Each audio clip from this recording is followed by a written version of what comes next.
So this is the latest feature from Safdie brother Benny Safdie. I got it right. This film has had a really interesting journey. It's based on kind of proto MMA fighter Mark Kerr, who was part of when the sport was getting started in the 90s. People wanted something that was bloodier, more brutal than boxing, and that's when mixed martial arts started. And a lot of these early versions of it were really brutal. They didn't have a whole lot of rules. They had really big mismatches, and he was kind of one of the early pioneers of this sport.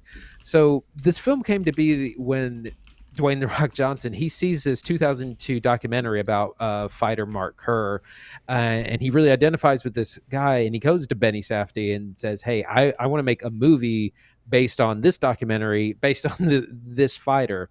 And so they work it out, and that's how this movie came to be. And so our story about Mark Kerr, it follows him between 1997 and 2000. He was this hulking, huge guy. He was like 6'4", 260, 270, a grappler, a wrestler. I mean, just the size of the guy, he was really hard to beat. But we see him towards the beginning of the film, he suffers his first loss, and it really, really messes with his head. The film is it's a little unfocused, but it deals with his addiction to opioids, painkillers from fighting, his troubled relationship with his girlfriend Dawn, played by Emily Blunt, drama inside the ring, outside the ring. They're changing rules constantly because the fights are too fast or they're too dangerous. There's a lot going on in the film, and it's filmed in that Safdie style. If you're familiar with things like The Curse or Uncut Gems, it's very art house. It's not quite as fast paced as you might think. It's almost a period piece because it looks like a VHS from the 2000s or the late 90s.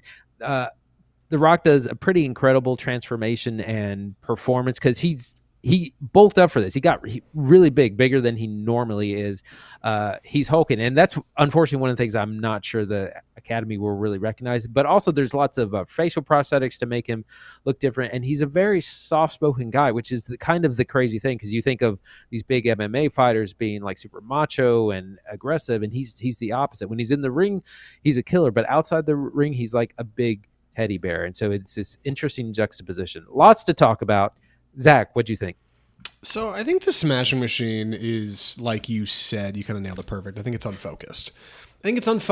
Like, I think what we all are expecting to happen in the Smashing Machine is a thing we've seen in a lot of historical sports biopics, which hurts the movie and hurts the box office for what it's worth. I think we all see this big hulking Mark Kerr, this man who is capable of so much pain and violence and physical, like, violence. And we think that by the end of the movie, something awful or violent or tragic is going to befall him. Like, it's just what's going to happen, right? He's going to freak out, or he's going to OD, or he's going to get in a car accident. Like, something terrible is going to happen to this guy. Like, we have seen sports biopics like this before, much like music biopics. Like, that's part of the reason I think it hurt at the box office.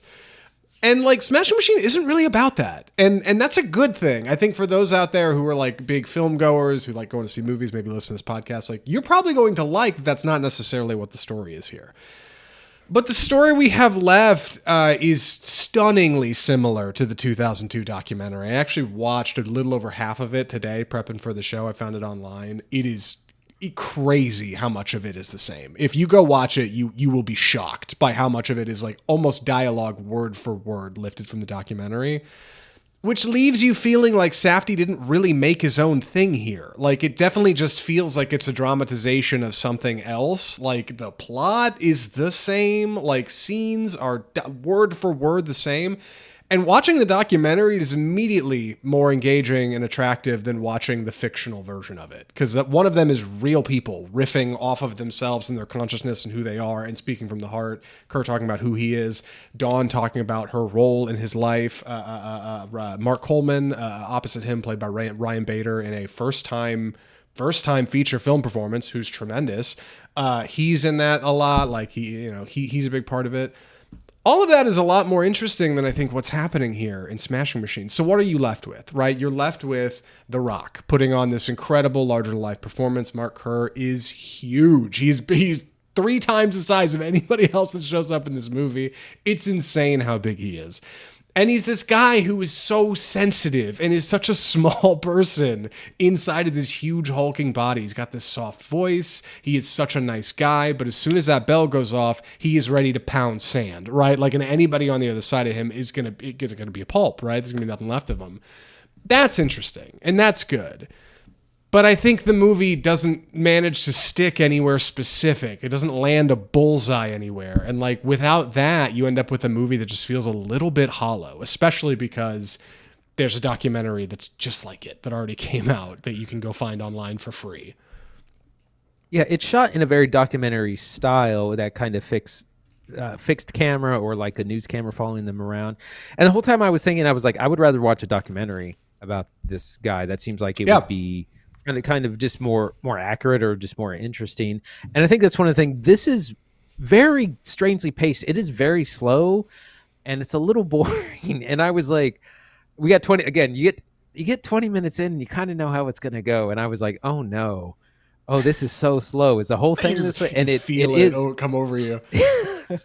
And I don't really know why. Like, it's like the slowest movie about a fighter, or like boxing, that I've ever seen. Like, I was just like, dreadful. There aren't really that many fights. There's kind of a slow there's a montage at the beginning.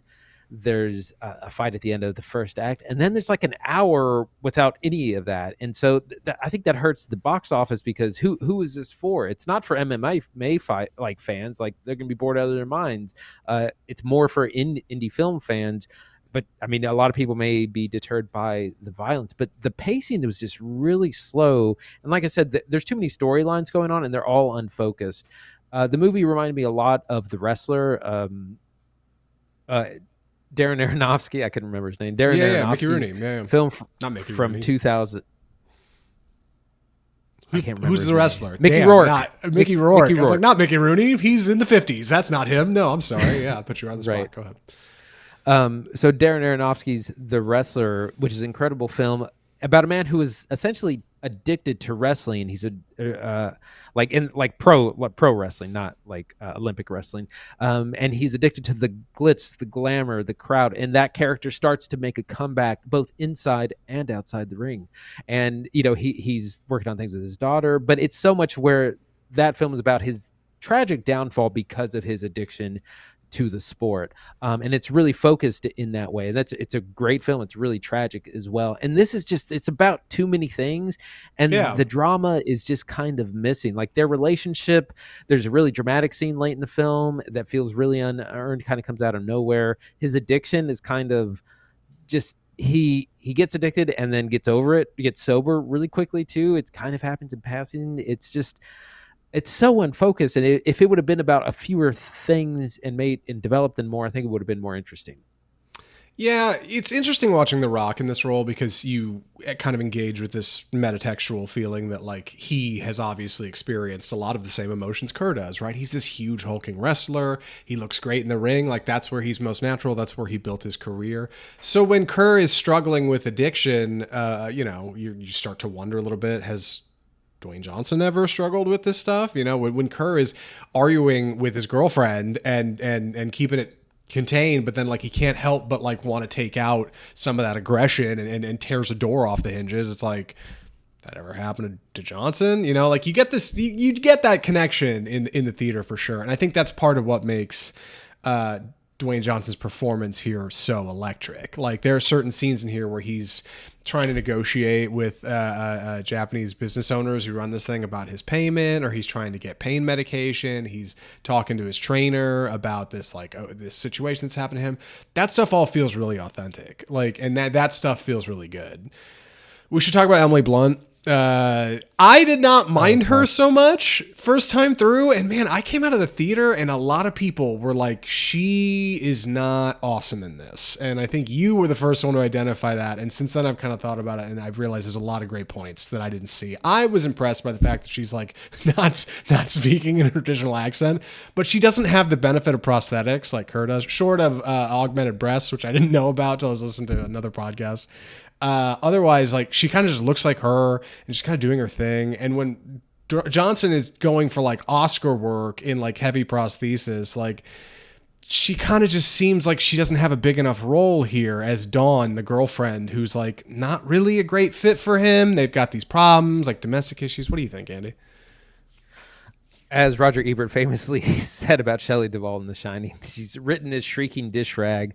Yeah. I felt this was a really kind of painfully kind of misogynistic role. She's just annoying girlfriend. That's her role.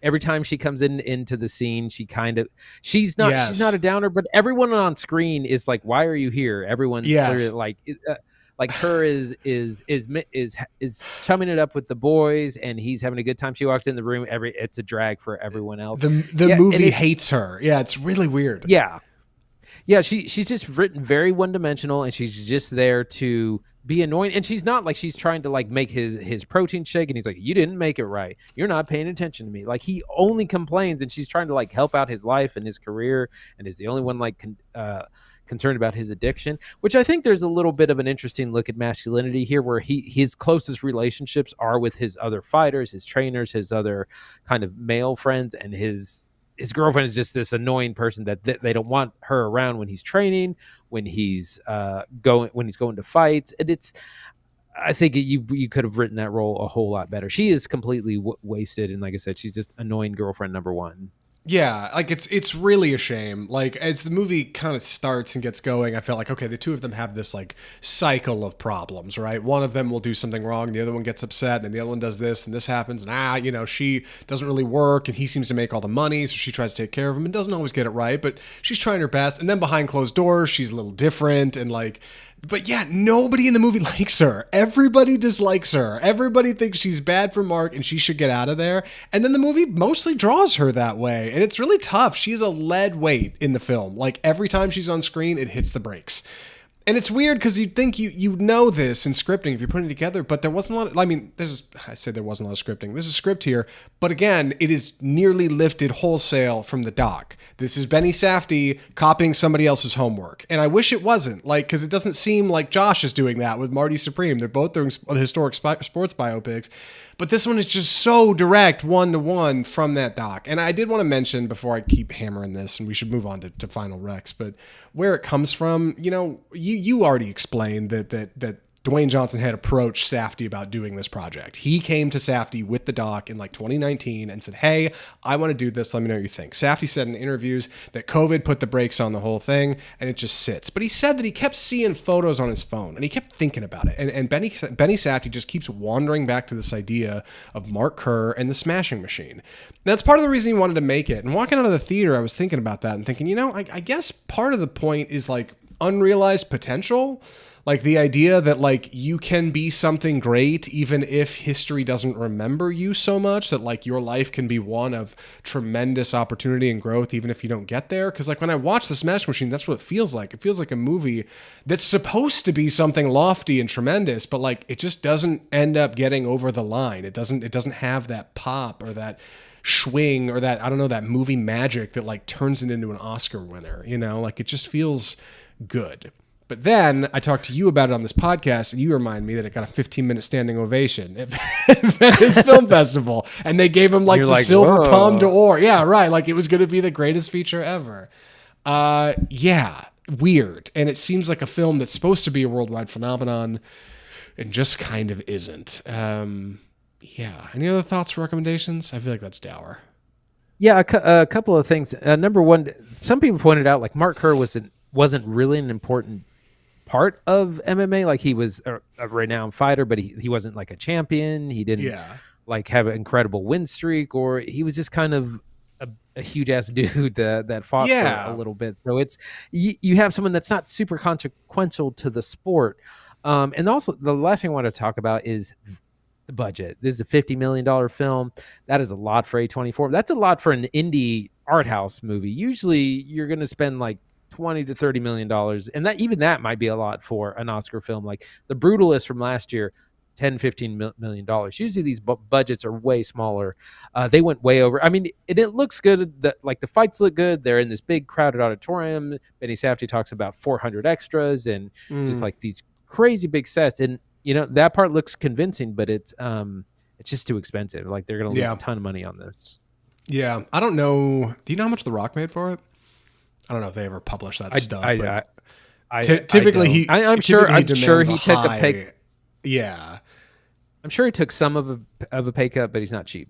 No, I'm sure a sizable portion of that budget went straight to him. And then Blunt's a partner of his, right? They did Jungle Cruise. Like, they both get along great. That's part of the reason she's in this. Like, I'm sure she got something as well. Otherwise, like, it's a very slim cast. Ryan Bader in his first film role, as far as I know, is a UFC guy who's very good. It reminds me a lot of Kevin Garnett in Uncut Gems, right? It's the second time I've seen a Safdie brother turn out a great performance from an athlete who does not act. Like, really solid. Ryan Bader should do more work.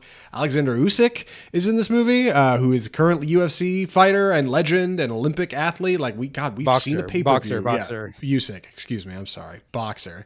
Yeah, like, Smash Machine has a small cast, big heart, bigger star. I don't know if it quite gets there. Anyway, final reviews, recommendations. Andy, would you recommend The Smashing Machine? This is going to be a soft pass, I think. I kind of struggled getting through it. It's really slow. It's trying to do a great thing, be a great sports biopic. It just kind of misses the mark. It's really unfocused. It's about too many things. The drama's not there. The emotion's not there. The Rock does turn out a performance. He alone is worth watching, but I think most like fight fans are going to be bored. Indie fans might be okay. Maybe catch it on streaming if you're interested. Yeah, I'm in the same boat. I think Smashing Machine just kind of doesn't work. Yeah, if you're into sports biopics, check it out. If you're curious about The Rock, wait for streaming. You don't need to go rush to the theater to see it. It's a good time, but it's not a great time, and I think that's what hurts it. And also, yeah, check out the doc, because the documentary from 2002 is almost the same, and it's free on the internet. I'm sure you can find it somewhere. That's it. That's Smashing Machine. We should talk about some upcoming trailers, some things that are coming. I'm taking the first one here, but Andy, if you wouldn't mind introducing the segment, I sure would appreciate it. It's time for the